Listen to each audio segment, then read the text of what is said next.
कालिनी थान जाने बाटो। यहाँबाट चाहिँ पैदल यात्रा।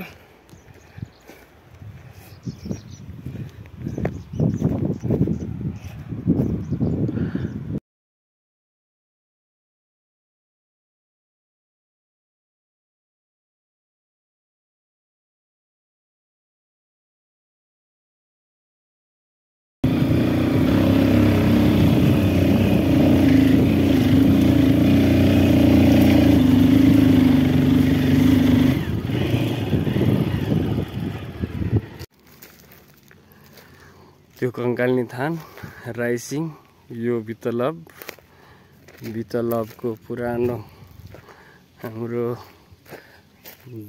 हजुरबाउहरूको बाउहरूको घडेरी यो। त्यसपछि यो आँपको रुख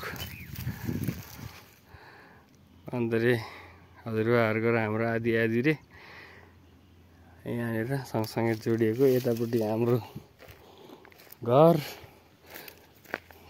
घरको केही अवशेषहरू भित्ताहरू हुनसक्छ यिनीहरू। त्यसपछि अन्तरे हजुरबाहरूको घर यो पुरानो बस्ती बितलब। त्यसपछि साउ महिलाहरूको यता अहिले रामदाई को घडेरी नाइका निवासी।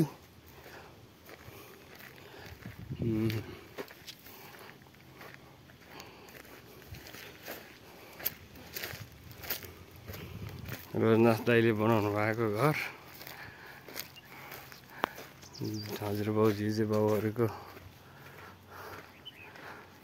जन्मस्थानमा रोजनाथ कडेलले आएर दाईले बनाउनु भएको घर यो। त्यसको उतापट्टि ज्योतिष कण्डेलहरू, गुणराज काकाहरू डडुवा।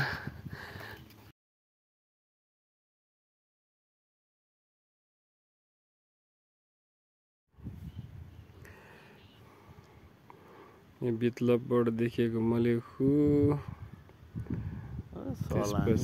सबै देखिन्छ। नलाङ्गे बाहादुर सर्लक्कै उयो झ्यावालेखदेखि लिएर सर्लक्कै देखिन्छ।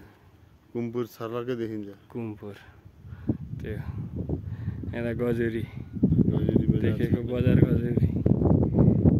त्यसपछि अब हाम्रो बेसीहरू अमिलटारदेखि सुरु भएर बाटार, बट्टार, भुट्टार, आँपटार, त्योभन्दा तल हो 400 फाँट खेती लाउने ठाउँ।